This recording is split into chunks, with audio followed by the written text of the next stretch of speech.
In Nigeria, falling sick, of course, is supposed to be normal, but currently seeking treatment is like a double blow, as regards to the financial implication. And this has become, increasingly unbearable for many Nigerians. The cost of basic pharmaceutical drugs, such as antibiotics, analgesics, anti-diabetics, and, key medications for chronic conditions, has doubled, tripled, and even quadrupled in some areas, leaving many patients struggling to access the health care they desperately need. Now, the alarming rise in drug prices, its impact on healthcare access and the urgent need for solution is critical to ensure that falling sick does not become, a financial death sentence. Among factors contributing to the increase in drug prices, are the rising production costs, delays in global supply chain, and local supply challenges, as well as the declining value of the naira. A silent rage of people grappling with undiagnosed and inadequately managed chronic diseases such as cancer, is also underway, as chemotherapy drugs have seen a 300% price increase in recent times, pushing them beyond the reach of patients. Now, this is just giving you almost like an understanding to the current situation in Nigeria, because we have so many people, having different medical challenges such as hypertension, diabetes, asthma, ulcer, cancer, and so many other medical issues, and they can't have access to affordable medicine because the prices are extremely high. Some are even over 300% higher than they used to be, and this is a very big problem. So we even have people, moving away from orthodox medicine and just focusing on traditional medicine. And this is indeed a challenge. And we have a guest who is joining us virtually. She is Dr. Temitope Aiyedun, and he's a general practitioner based in the United Kingdom. Good morning to you, Dr. Temitope. Good morning. To Market Insight. I'm sure you listened to all I read out concerning the affordability of drugs currently, of pharmaceutical drugs currently in Nigeria. What is the implication of this challenge? The implication of this challenge is that so many people will not be able to get their medication because they just cannot afford it. And that is a huge problem. The implication is that some people's chronic conditions can get worse, and some people can unfortunately even die from lack of their medication. So it is a huge challenge. It is a huge blow to the workforce in the country. It's a huge blow to the Nigerian population at large if we cannot get basic medication or even specialist medication at all. So that is the implication, and it's something that we really ought to be taking seriously at every point in time, because the health of our population is important. Every Nigerian is important. Do you think this exorbitant prices of drugs would lead more people, to simply abandon orthodox medication and then, go the way of traditional medicine? And do you think that is advisable? And if more people go this way, what would be the overall implication of it? I think, unfortunately, some people have already been pushed in that direction, just because they cannot afford the cost of their medication. And they decided that instead of taking nothing, they will take whatever is available. Now, the problem with taking some of these herbal medications is that some of them, and most of them, are not regulated. We don't know what is inside them. We don't know their quantities. We don't know their side effects. We don't know their pharmacodynamics and pharmacological properties. So that is the problem with, and unfortunately, some people even decide to combine both their orthodox and traditional medicine, which can even have more side effects on their system. So it is a problem, but some people have been pushed in that direction just because they cannot afford their medication. Okay, so let's go back. What exactly would you highlight as the major cause of this, of this hike in price of pharmaceutical drugs? Some of these things you have already highlighted in your introductory statement, which was brilliant. And that is that the price of the dollar, the forex, that it's the instability in the system, the fact that small and medium enterprises are not encouraged in the country, the fact that this political terrain in the country is not really stable. That has impacted on the hike in the medication. Because when the price of of medication is so high, then getting to the end consumers, it will also be high as well. And so those are some of the factors that have implicated on these medications because the producers are also getting it at a high cost. And generally, medications are expensive. They're expensive to process. Even to produce medications are expensive. So unless there is some form of regulation by the government, they would keep on increasing and increasing. In fact, I have family members that are managing concerns and the prices have been so exorbitant. They have gone up exponentially, so many 100%. And it's just when you see someone that is earning 100,000 and has to pay 70,000 for medication, how much is left when the minimum wage in the country is about 30,000? So it's a huge burden, and it's impacting on a lot of people, I must say. Okay, now from your perspective, what would you, say about international bodies coming to the aid of Nigerians? Because we have so many Nigerians complaining, especially those of them with very serious medical conditions like hypertension, cancer even, and these people are coming out to say we need help. What can the international bodies do to support Nigerians in this time? Well, I think the international bodies, they can help, yeah, on a humanitarian basis, by providing these very specialized medications at a subsidized cost. And I know that, for instance, the Bill and Melinda Gates Foundation provide HIV medication at a subsidized rate to people. But more importantly, it's the fact that our government has to take responsibility for the health of their own people. The charity begins at home.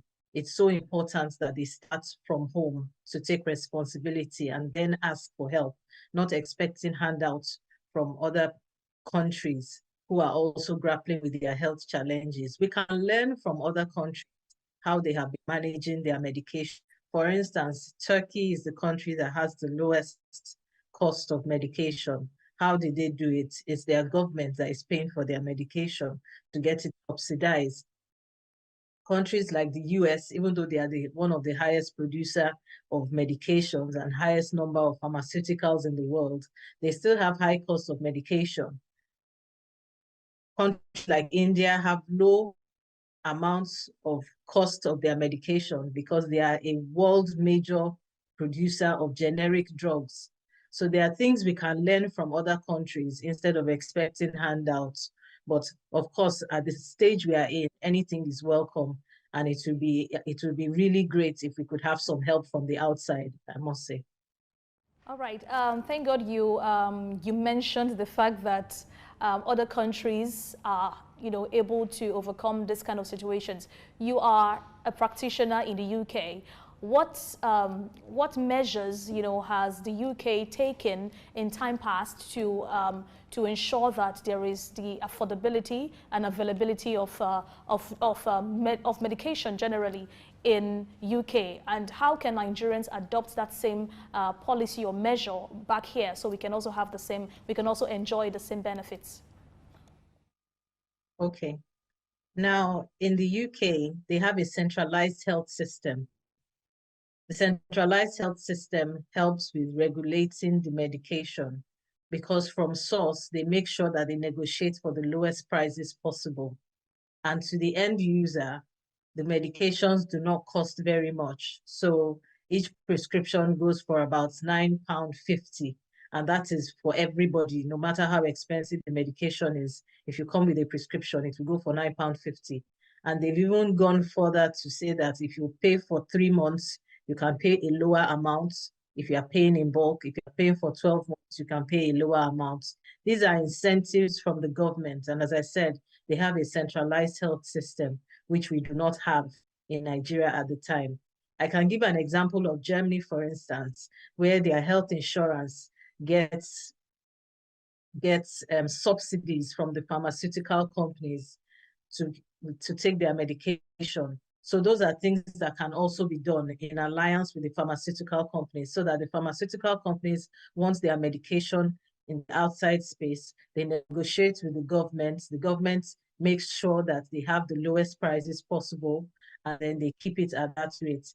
In France, for instance, they made sure that after they negotiate the prices do not go up. And so that is why the prices are lower in France at this time.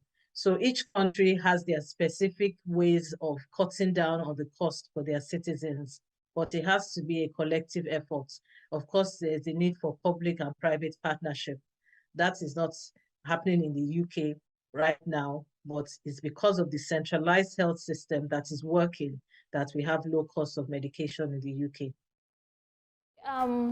Do you also believe that most of these healthcare challenges we are currently facing in Nigeria can be linked in some way to the Japa syndrome, because we have most of our medical practitioners leaving the country? Do you think that is one of the reasons why we have these challenges? And what can the government do in Nigeria here to ensure that the environment is better for medical practitioners to thrive? Thank you for that question. I think it is a huge menace that we have not yet even fully gotten the dimensions of how many people have left and how many people are still living on a daily basis. Affecting medication in particular, I don't think the Japa syndrome has affected it, because we have both internal and external factors affecting the pharmaceuticals in Nigeria. But concerning that question, the government has to do more to encourage the medical practice to thrive in Nigeria. We have to incentivize them by giving them access to research, by giving them better pay, by increasing their standard of living in Nigeria. Because by the time you compare how they live in Nigeria and the way they live outside the country, the difference is humongous. The system is better, the system works. So first of all, we need a health system that works. So if we don't have a health system that works, most people will not want to stay. If we don't have a health system that is funded, most people will not want to stay. If we don't have a health system in which health practitioners are appreciated and not overworked, most people will not want to stay. One will be surprised that people are coming to the United Kingdom where there are already many doctors, and they keep saying that they still need more. That is because they have considered that their citizens are important and that the health of their citizens are important. We need to prioritize health in Nigeria. We need to prioritize the health of our citizens. And when we do that, then we are going to treat our health professionals better across board, both doctors and nurses and other allied health professionals, because they are all members of the team and they are all important. Very well, very well. Now, what would you advise the medical practitioners here in Nigeria to do? Okay, this is a challenge we are faced with already, the hike in price of pharmaceutical drugs. What can they do differently to, somewhat, cope with this situation, to ensure that people just don't keep dying because they can't afford medication? I think that is a bit of a tough question. However, there are some things that can be done. One of them is that there can be private-public partnerships in which pharmaceuticals directly liaise with hospitals in which their medications are used. For instance, if there's a cancer center and we have people that are supplying chemotherapy, there is some agreement between them and those special centers in which the drugs are brought in at a subsidized rate and they are capped so that they do not exceed that rate for the patients, and the cap prevents it from going up while treatment is going on. So those are things that can be done in-house. The other thing that is very important is the fact of preventive medicine. We need to preach that a bit more. So if people do not get sick, they will not end up needing medication. So we need to all take responsibility for our health and take our health seriously. So that is very important. We need to preach health to the populace on a general basis, on the TV, on the radio. We need to let people know that they need to take their health seriously. They need to go for their blood pressure checks, their blood sugar checks, especially if they have a family history. They need to reduce stress. They need to reduce salt. We need to let them know that there are things that they can do to prevent falling ill. They need to keep the mosquitoes away, keep their environment clean. So all of this falls under the remit of public health, and every physician needs to be a public health physician these days. It's very important, especially in Nigeria, where we lack a lot of medical personnel because most of them have left. So this is very important that we need to keep doing this. But from the hospital's point of view, we can have partnerships going on, but it would have been easier if there was a centralized system in the healthcare system. Okay, a centralized system, you say.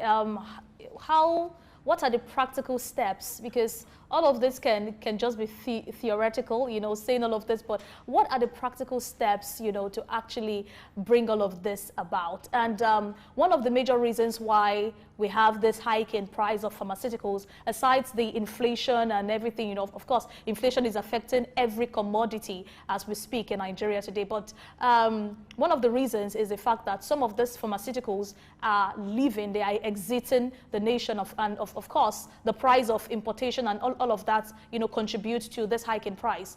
What can we do better? What can the government do to get more pharmaceutical companies to come establish here in Nigeria?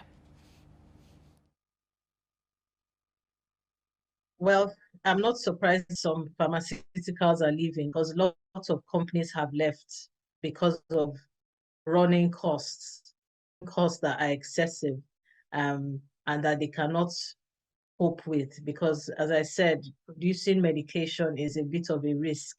You have to have the discovery of the medication, you have to have the clinical trials. Sometimes they are failed drugs. All of those things cost money and resources. And so if you are trying to put all of those resources into producing your medication, and then you are in a country in which there is no power, there is no security, then there's a lot more at risk than just your medication. So those are some of the things that the government can do. The government can improve the security in the system. The government can create policies in which small and medium-term loans can be given to pharmaceutical companies so that they can start off and start producing medication. The government can encourage research in the drug research institutes. I'm sure we have drug research institutes in Nigeria. We need to encourage research so that indigenous medications are developed and we can treat our people with what we have on ground and not rely on everything that we have from the outside. And even if we want to have the kind of medication from the outside, we can produce our own generic ones, just the way they produce in India. And that will subsequently bring down the cost. But the government needs to give tax incentives, tax incentives to small and medium enterprises so that they can come into the country, and so that the ones in the country can decide they want to go into pharmaceutical and it will thrive. Also improve security, deal with the rising rate of inflation.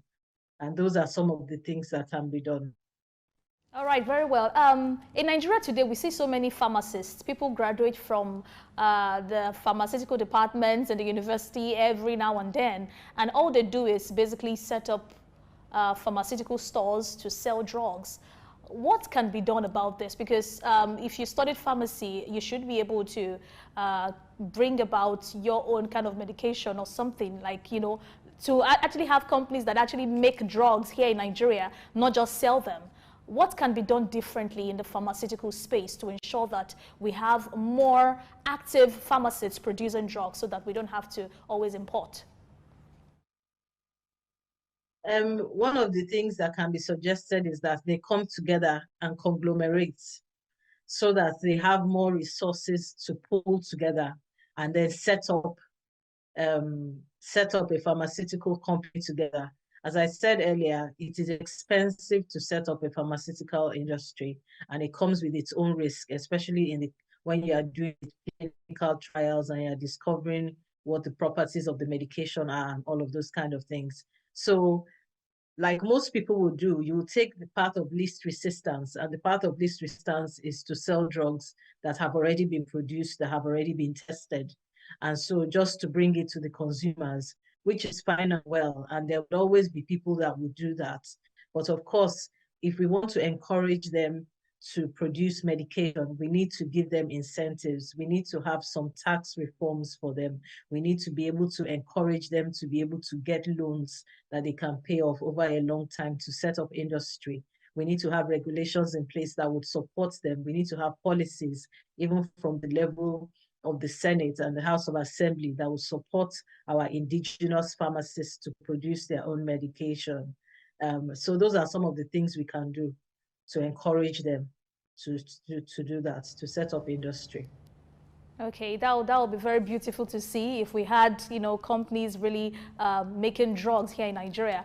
Now, in your own experience as a medical practitioner, you actually said a bit about the traditional medicine, but people who actually go this way, of course, we know that going the way of traditional medicine, there are pros and cons. There are some kind of course, they are not easily measured, and so but there are some people who actually go for it and still, get better. Wouldn't that be better than just sitting back and not doing anything medically, especially when you have a very severe medical challenge?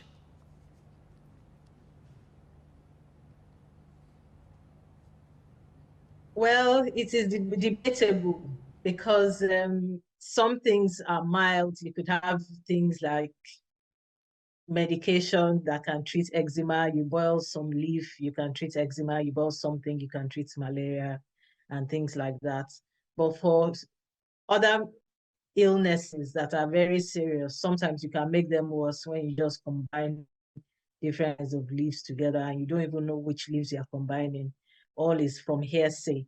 So even though it has given some people some benefits, some respites, which is better than nothing at all, it is a risk. And sometimes the risk comes with side effects, comes with complications that the medical practice now ends up trying to manage the complications of. And so some medications, people take them, they lead to heart failure, they lead to kidney failure because their body is not able to break down the different things that are concocted together. So I'm not against it, but it needs to be regulated. We need to be able to know what quantities that we are mixing together. Herbal medicine is a real trade. And so I am not against it, but it needs to be better regulated so that we know exactly what we are doing. We are not just mixing leaves together. So if it's regulated and we have special people that have already been trained in that aspect, then it's welcome. We can even liaise with them and take insights from them, and they take insights from us. It's all about everybody knowing their limits and knowing what they can do and what they cannot do. All right. So there's nothing wrong in trying it, but there are risks, and everybody needs to be aware of the risk before they go in that direction.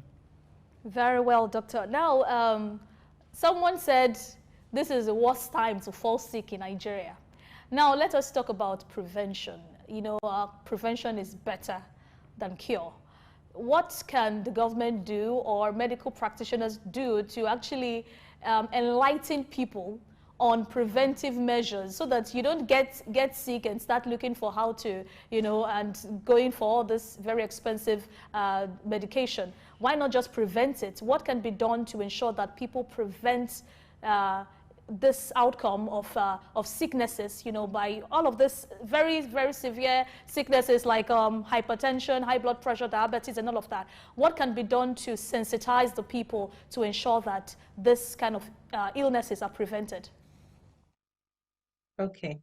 So what can be done is health promotion. And health promotion involves talking to people about their health. in different settings, whether in a local setting or via public settings, via the media, via any setting. It's very important that we're able to talk to people and let them know that these are the things they can do that is going to help them stay well. Some people would unfortunately still develop these chronic illnesses because some of them have risk factors. They have family factors that are preventing it.